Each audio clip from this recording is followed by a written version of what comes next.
Eo amin'ny tontolon'ny fahasalamana kosa vita soniny ny tolakandro teo amin'ny trano fandraisam-bahiny Colbert ny fifanarahana fiara-miasa eo amin'ny orinasa Gasinet ny fahatsiranana malagasy ary ny ministera ny fahasalamana izay tafiditra indrindra moa ao anatin'ny antsoina hoe module MIDAC ny andinindin'izay ary.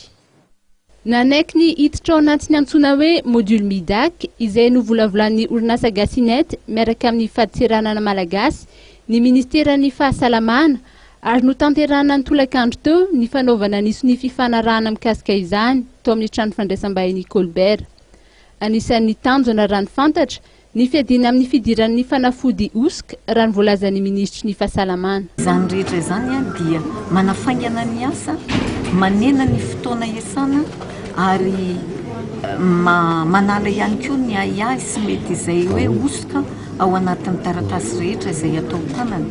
Ka dia zava-dehibe tokoa misy ity amin'ny ministera ny fahasalamam-bahoaka sy ho an'ny partenaire rehetra izay miara-miasa aminay indrindra fa eo amin'ny lafiny izany fikajiana ny fanafody omenan'ny vahoaka malagasy satria misy ny atao ministeran'ny santé ny direction ny agence des médicaments izay mijery ny lafiny qualité an'ilay fanafody omenan'ny vahoaka ary indrindra manara-maso ny fidiran'izany eto amin'ny tany sy ny fanjakatsika ka raha ohatra misy izao fandrindrana ara-teknika izao vaovao izao dia ho foana hatreo ny osika amin'izany autorisation de dédouanement izany.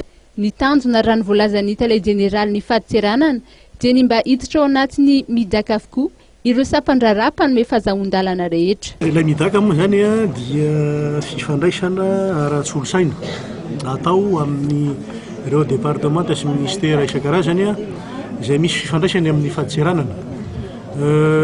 Lazaina ato zany ohatra hoe sahala amin'ny androany dia momba ny fanafody.